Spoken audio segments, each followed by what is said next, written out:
Welcome to Stories with Dice.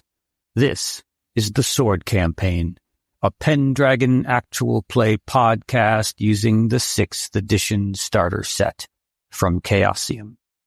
If you're enjoying our actual plays, please subscribe to Stories with Dice so you'll never miss an episode.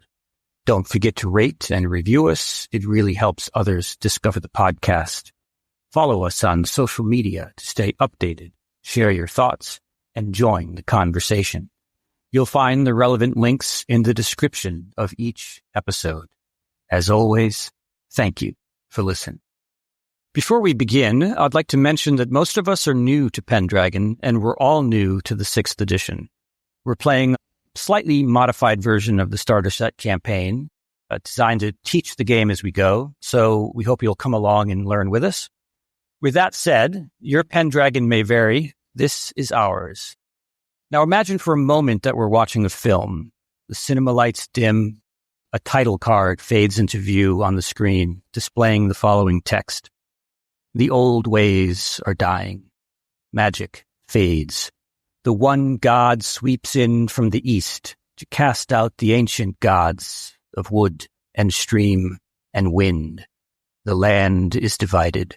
Bereft of a high king, ravaged by strife and lawlessness. Lesser kings vie for dominance. Yet in the ruin lies Excalibur, the sword in the stone, forged at the dawn of creation, when there was harmony in the world, and men knew neither the horror of war nor the sting of death. Many have sought to claim its power. None have succeeded. The camera fades to black. We hear the haunting caw of a raven. Slowly, the scene brightens and we open on Lady Ellen at a window framed in morning light. Outside, a large raven perches on her son's banner, a dark visitor that has returned each morning to haunt the young Count's standard at the gates of the Castle of the Rock in Sarum. The camera lingers on her face for a beat and then follows as she turns from the window. We track her down a spiral staircase and into the great hall. The morning meal has ended, and besides the servants who are clearing the hall and moving the trestles and boards to the side, only 3 of her household knights remain as ordered. The others have already been assigned their duties for the day. So let's meet our player knights. Ed, who are you playing today? Hi, Marco. So I am playing Sir Ian. Sir Ian is this tall but young and imposing gentleman. He's got sort of blonde flowing hair. He's got this horrendous scar down his right arm. And he is from a place in Salisbury County called Tisbury. And he is known for being quite a chaste knight, for also his valor on the battlefield and his homage to his lord, which is Count Robert. Tony, how about you? Hello. So today I will be playing Sir Caradoc, which is also a quite young, newly appointed knight of 20 years old, Christian. And he has distinctive features, one positive one, which is the charming accent, as you can hear now. It's very charming. And second has a negative one, which is red hair, which makes him, probably for some people believe that he's witch or curse, red hair. You can never trust a red haired person. Or a left-handed one. Or left-handed one, exactly. And that also is not helped by him being very arbitrary. So basically, you can never know what's going to come out of it. Either he will kill you on the spot, or he will just mercifully let you go. And I think it's quite a nice passion, a trait to have. And then I'm also well known for, being very devout to Count Robert, which is our Lord. Okay, sounds great. So you're famously arbitrary and loyal to Count Robert. Is that correct? Exactly. Okay. And Pete, who are you playing today? I'm playing Sir Histalwin, who's the son of a knight who was previously fought for Count Robert's father, who came from the northwest and settled down in the court down Old Sarum. So he's been brought up with expectation of being a knight. He's done his training, age of 21. He's since been knighted. He also has red hair, but it's not really seen as a negative trait with his pagan background. He's a good speaker and talker. He's known for being hospitable, generous, and lustful, somewhat lustful. Probably has a bit of a reputation. Yeah, he's also valorous. Yeah, still proud of his pagan ways, but gets along with everybody quite well. So Lady Ellen takes her seat on the raised dais, and she glances at the empty chair beside her where her son usually sits. And he left 2 days ago with a retinue of Sarum's household knights for a grand tournament at St. Albans. And it's a contest that, as you understand it, could decide the next High King of Britain. So Logris hasn't had a king in about 15 years since King Uther died. And most of the lords of Logris also died on that day in St. Albans. So she turns from the chair to all of you and she says, "My dreams have been dark of late. I fear that something terrible has befallen my son. He should have heeded my warnings and stayed here. You will ride swiftly to St. Albans, find my son, and do everything in your power to keep him safe." And so then your squires all sort of immediately jump up. They're in the back of the hall. They immediately sort of jump up and they leave the great hall to prepare your horses. They're grabbing all of your gear for the journey, except for Felix. Felix is Sir Ian's squire. He's sitting in the back, like daydreaming or something. You're not really quite sure. So for the moment, if any of you want to we'll sort of start with like a basic mechanic of the game. It's a roll under, it's a D20 roll under. You want to roll beneath whatever the value is. If you get the exact number of the value. So let's say, for example, your intrigue skill is 10. If you roll a 10, that's a critical success. Anything below that is just a normal success. If you roll a 20, it's a fumble. So if you like all at the moment to roll, we can roll all roll intrigue, give yourself a +5. So when you add the modifier to your value, you're not adding it to the die roll, you're adding it to the actual value. So if it's 10, it becomes 15. So now a 15 is a critical success. Just to see perhaps what you might have learned during your morning meal. And this could be something about Count Robert. It could be something about Lady Ellen herself or the raven that's been visiting for the last several days. The Caradoc doesn't have a clue of what's going on. I surprisingly passed. Did. Okay, so Sir Ian, what is it that might have perked your ears up? Something about the raven, something about the Count, or Lady Ellen? Something to do with the Count, because he's probably about as close to almost a friend, I suppose, but in a sort of working way. So it's professional, but I really, really care for him. Mm-hmm. How old is he? He's 18. He's 18. So he's the same age as me, because I think I'm the youngest out of all of us. So I'm kind of probably have that little bit of, we kind of probably grew up at the same time, even though he kind of was from a different station. So I'm kind of really curious as to what the problem is, I suppose, as to why she's concerned about his state. Presumably she's worried because he's mum, but also she must know something more than she's letting on. Yeah. So you've heard some scuttlebutt among the servants as they were preparing the hall for the morning meal, that a lot of the people in Sarum think that because of his age, and that his mom, when he came of age, she basically had him invested. Yes. Thank you. So, before he came of age, she was like the regent of Salisbury, since her husband had died at St. Albans. So because of his age and how sort of quickly she had him invested, a lot of people think that he's too eager to prove himself and might lead to poor judgment. So there's not a lot of faith in him as a leader at the moment. That probably makes sense, because I'm probably very similar to that. And then also they've heard that he didn't go to St. Albans to participate in the tournament, but he desperately is looking for a king who could legitimize the title that he inherited from his father. Okay, right. So he's the de facto count, but it has not been confirmed by a king since there is no king. So Because he wants to kind of get that.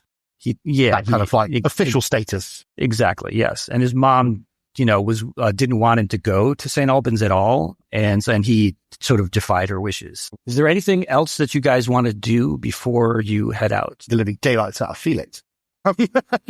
Yeah. He's just kind of daydreaming or something. I'll kind of, I suppose when we kind of break, and she says, go, be gone kind of thing, I will sort of like wander past Felix and give him a good boot in the leg and go, prepare the horses, Felix. What are you doing here? Sorry, Sir Ian. I lost track of the time. I'm so sorry. And then he just scurries out the door to catch up with the other squires at the stable. So yes, Sir Caradoc probably will talk to Lady Allen. Okay. But more in the sense of just brown nosing in a way, like, oh, I'm so honored that you want me to go and help your son. Oh, of course I will do it. I mean, this is no problem, and it's part of my fealty to your house and as part of my job to do. I'm very honored that you have brought me to this situation with my fellow knights, and I'm sure we'll do our best to keep it in the best health. Is there a specific requirement that you need of us? Do you need us to support him in the combat during the contest, or do you just want us to provide, good sense on him? If my son is foolish enough to participate in the tournament, then yes, I would like you to ensure his safety, but I would impress upon you to convince him otherwise. Are there ways that we can use to convince him of this? Because I'm sure he will be, like every night, you want to prove yourself in combat and fight with the best.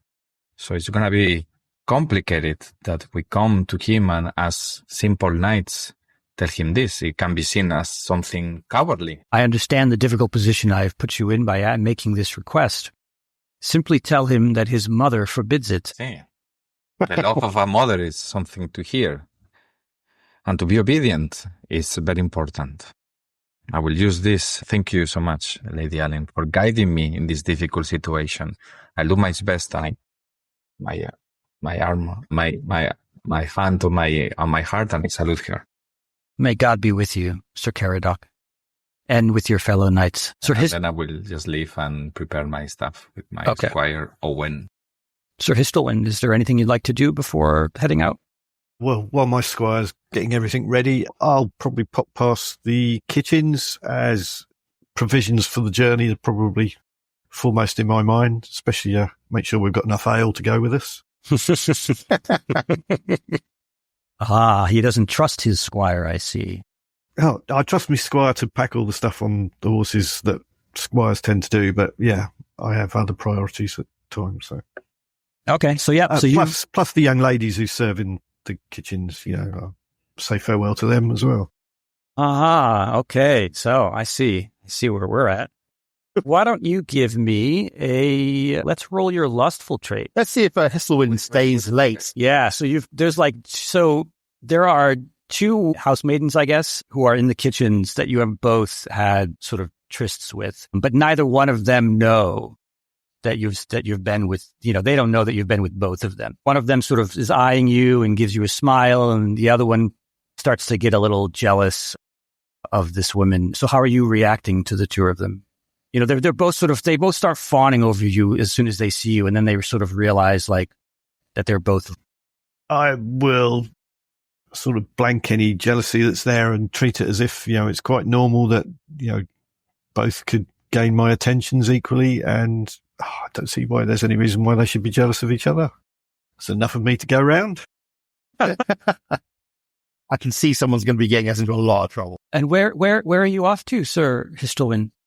We're off to St. Albans for the tournament. Oh, will you be fighting in the Grand Melee?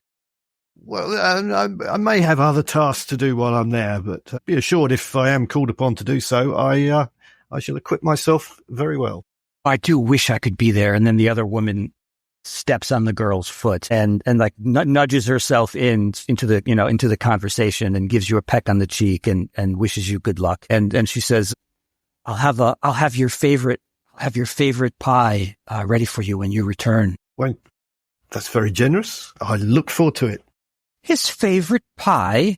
I look forward to returning to both of you.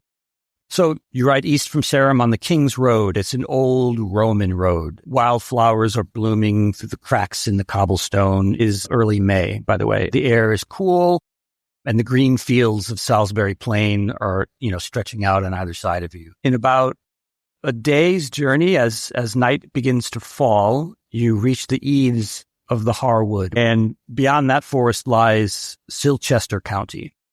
And your squires are setting up camp, and the night passes quietly. And at dawn, you enter the dense wood. And at about an hour's ride through the wood, you come upon a horrific scene. You see several dead bodies and horses dead in the road, and there's a raven on one of the corpses. Quick question. Is there any guard or anything, or is just people? Just people and horses, yeah. So no guard.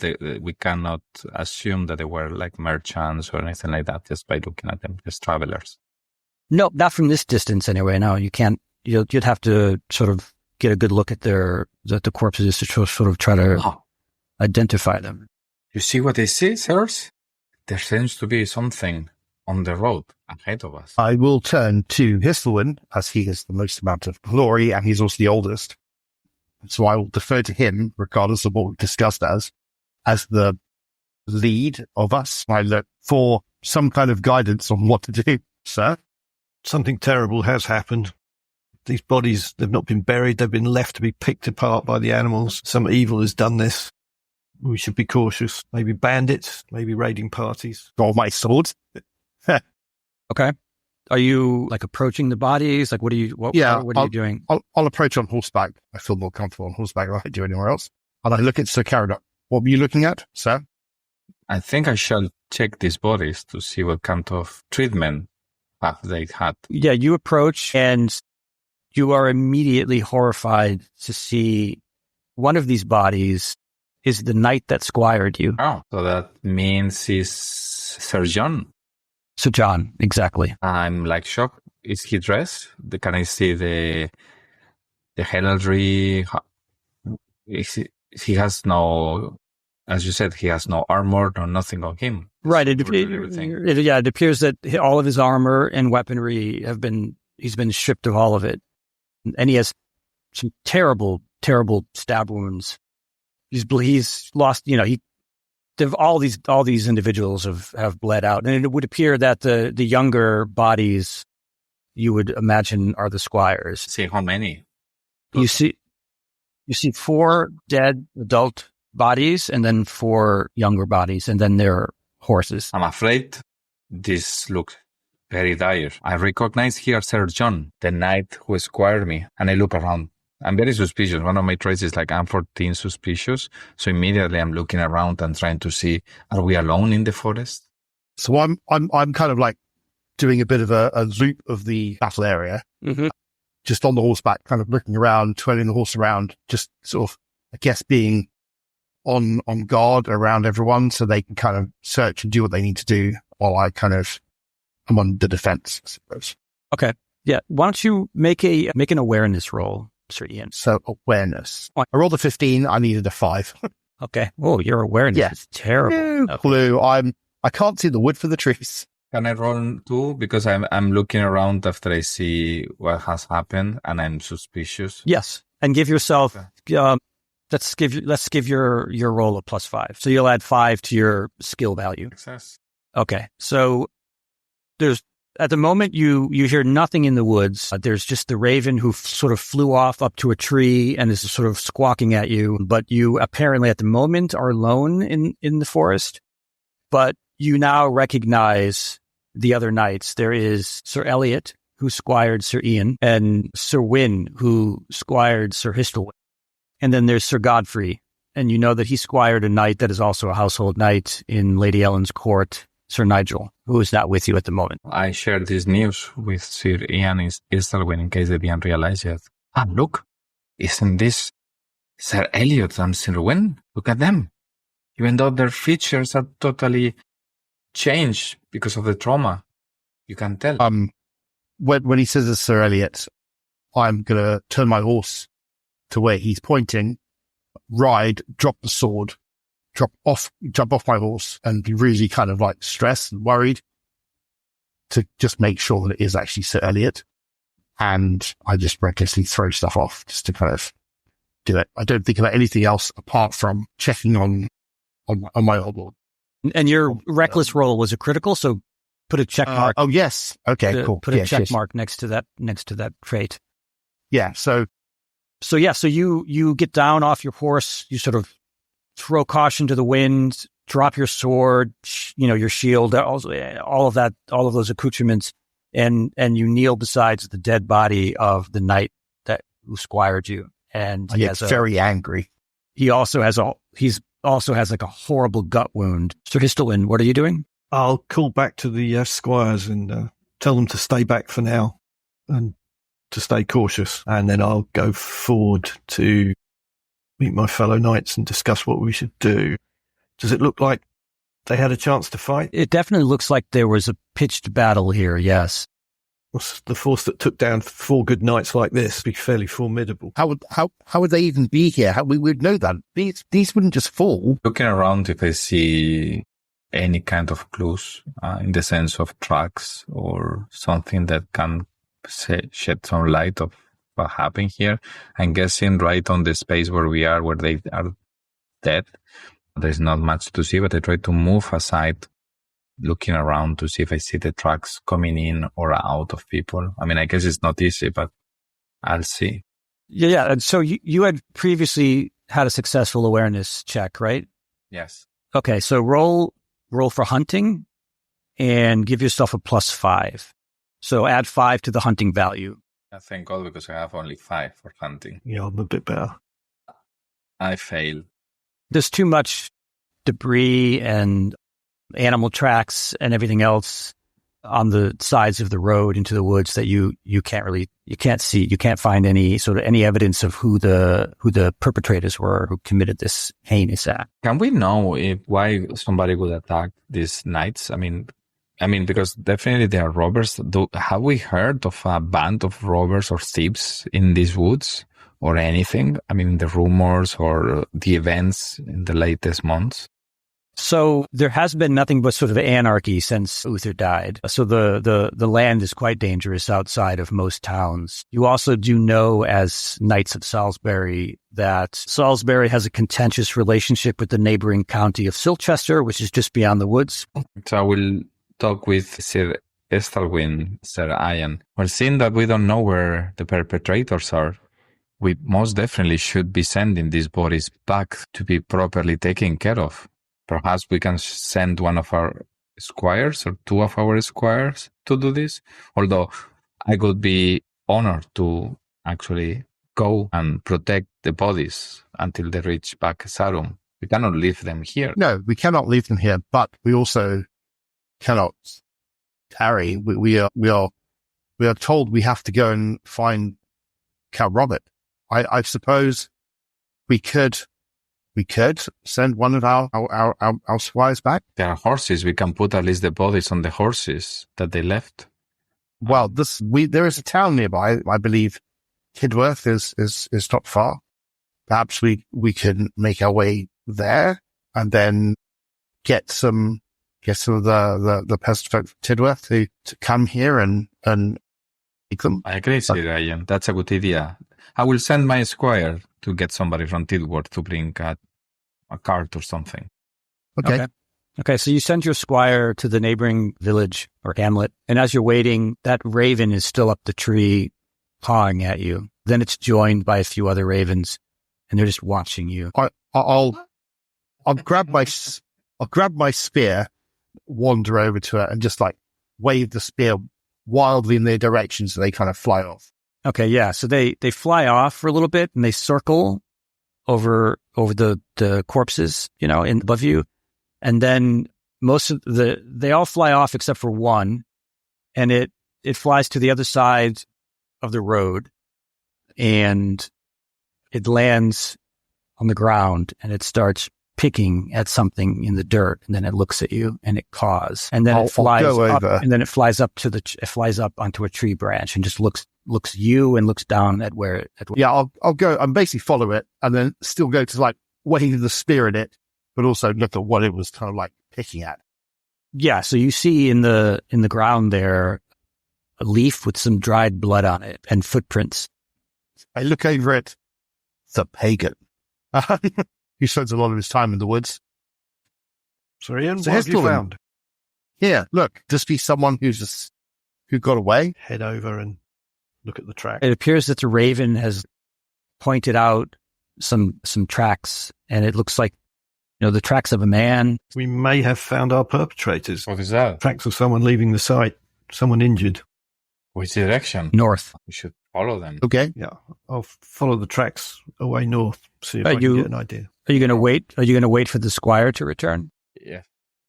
Yes, I we'll have to wait. think we should wait. Okay, so Yes, because we'll have to keep all the ravens away from the bodies and stuff, and right. So the sword and shield. yeah. So it takes about an hour for the squire to return. He's got a push cart, and he's got a few townsfolk. What would you like them to do with the bodies? So Hestelin, These knights, were they all Christian?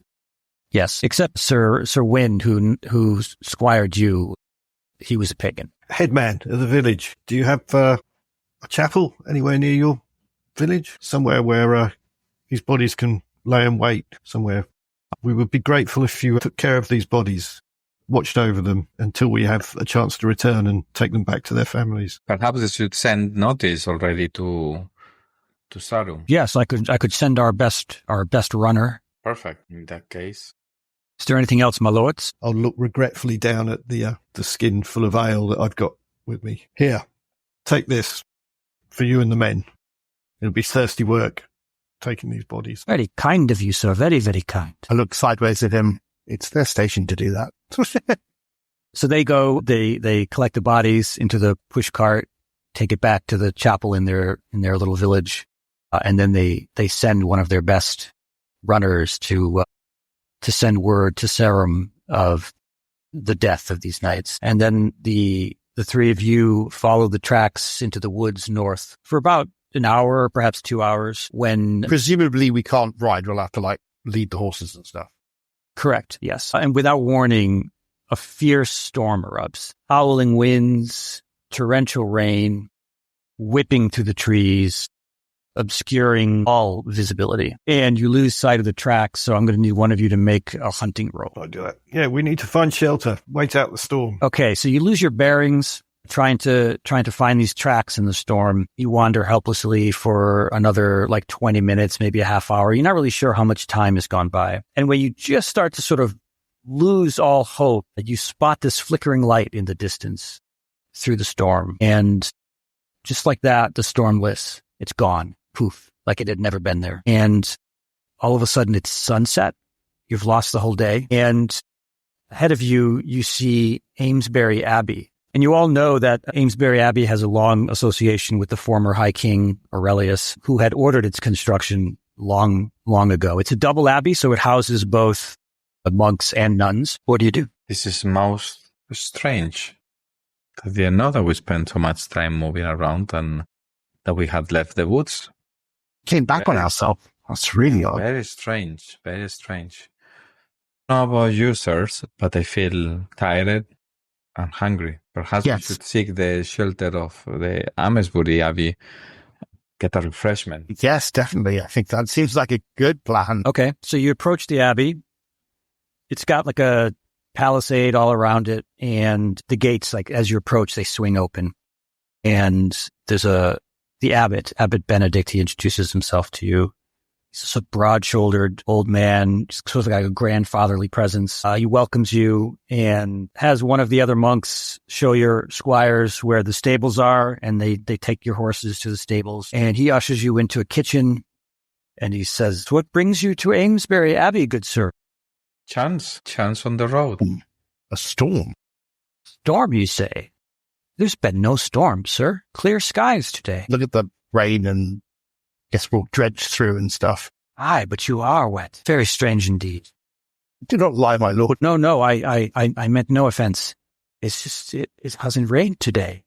Where were you? We were up north in the woods above Biddisden. In the Harwood? Indeed. On the King's Road, I should hope.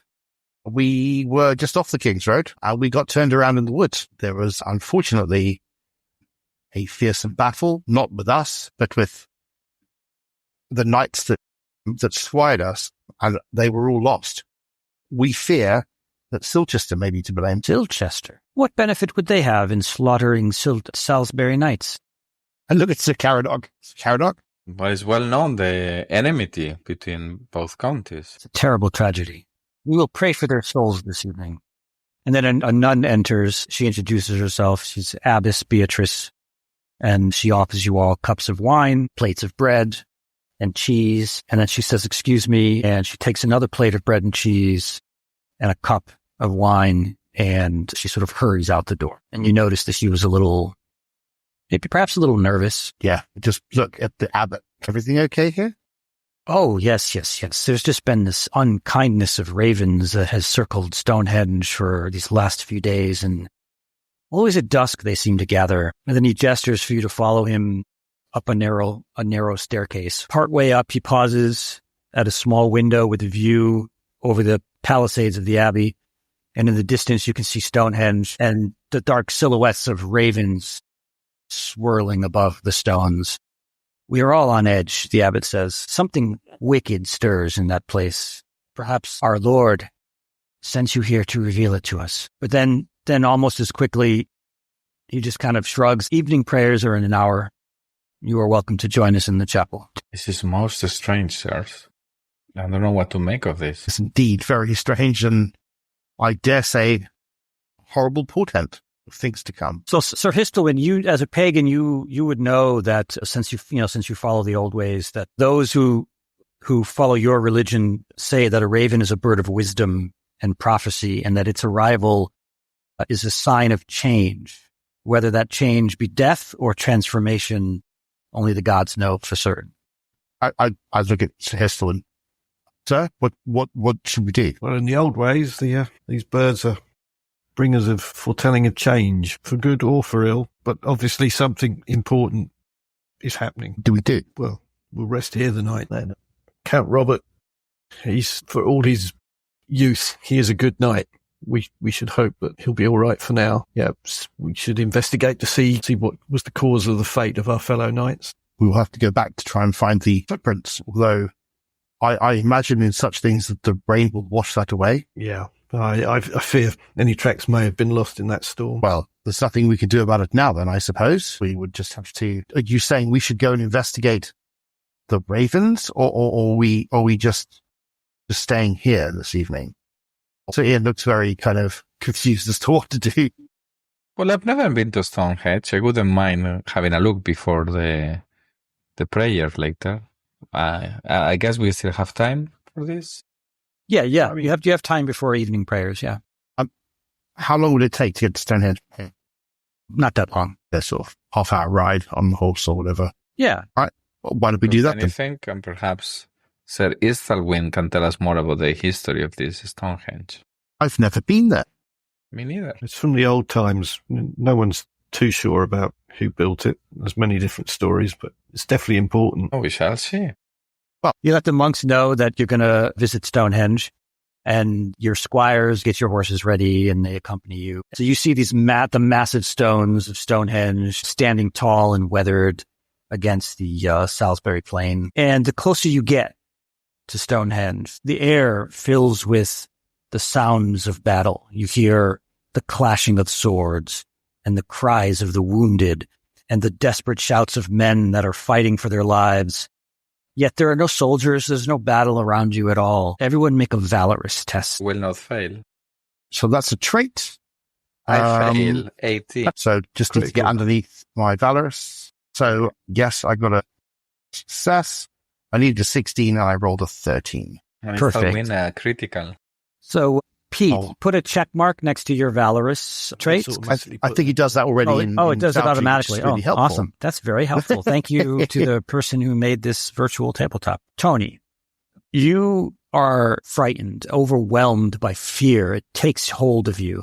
and you are unable to approach any further to Stonehenge. And in fact, you flee in panic. And a monk from the abbey comes to your aid, and he says, "Fear not, young knight, for the true test of your heart lies on the road ahead.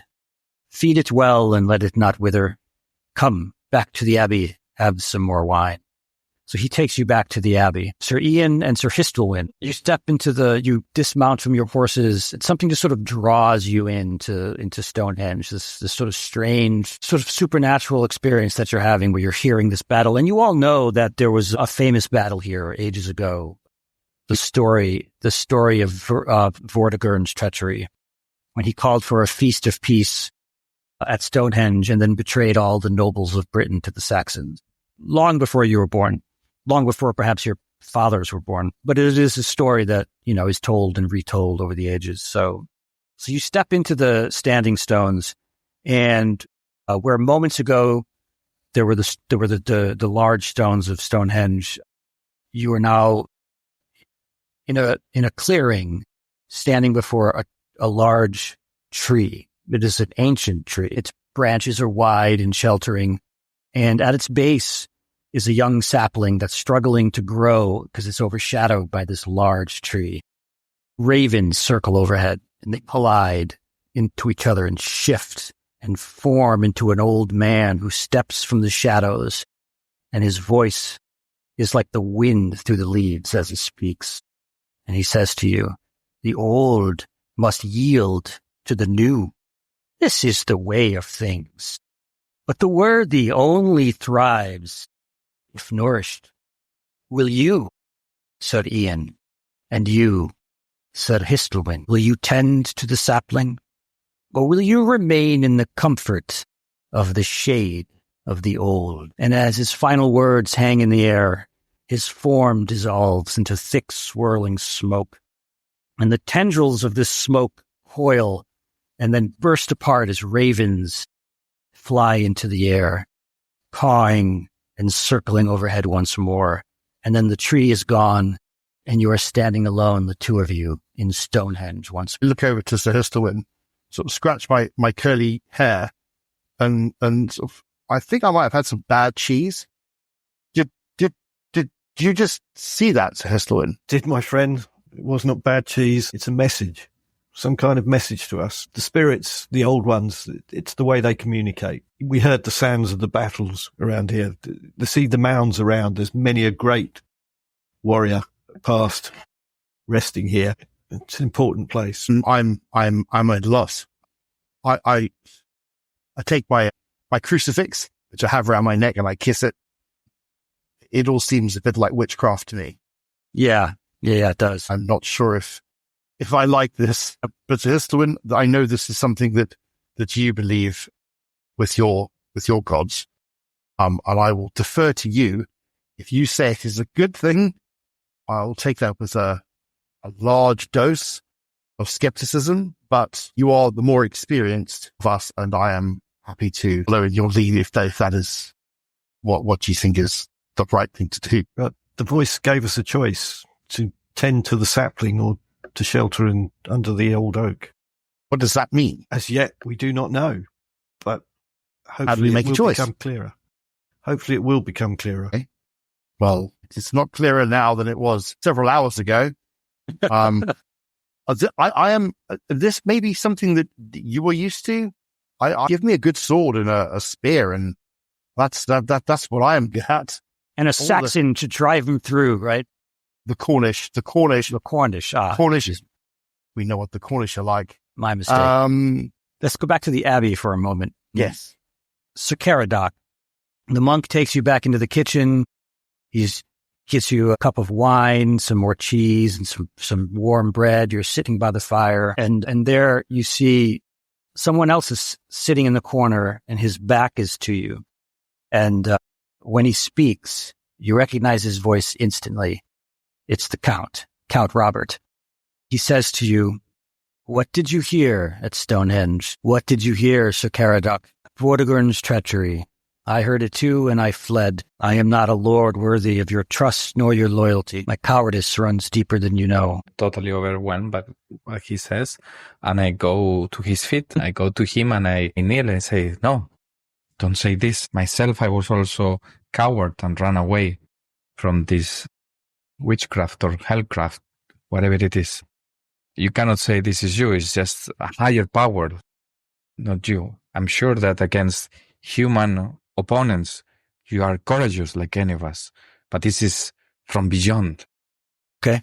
And then we'll go back to Sir Ian and Sir Histowind. Your squires are standing outside the stone, outside of Stonehead, and it's just sort of like, sirs, are you all right? You've just been standing there for staring into space. Yes, we're fine. Yes, good, all good. I think, So Caradoc has gone back to the Abbey. Yeah, you realize now that Sir Caradoc is not with you. I think perhaps less cheese, more bread, and some more wine will probably be the order of this evening before going to sleep and continuing tomorrow morning. Less cheese, sir? He looks at Felix and says, just tend to the horse. Hi, sir. Let's go back. Okay, so you return to the Abbey, and in the kitchen you see Sir Caradoc kneeling before your liege lord, Count Robert, who's sitting by a fire, and the Count sees you and motions you over. Driver. Robert, we're glad to see you safe. But what has brought you here? Sir. We were 7, bound for St. Albans. Some of the finest knights of Sarum at my side. They squired you, some of them. The road ahead was clear, or so we thought. But soon we found ourselves in the midst of an ambush. Saxons. His voice falters. Then came the true betrayal. Sir Owen, no, Oswulf, as the Saxons called him. He turned on us. In the heat of battle, he drew his sword, not against our enemies, but against us, an impostor. A traitor posing as a knight in my court, an enemy, hidden in plain sight, and I failed to see it. He cut down those he once called brothers. We were outnumbered and undone from within. I fled, of course, in cowardice, while the blood of my knights soaked the road. I couldn't return to the castle. Not like this, not in disgrace, dishonored, broken. To face my mother, my people, I was not ready to bear that shame.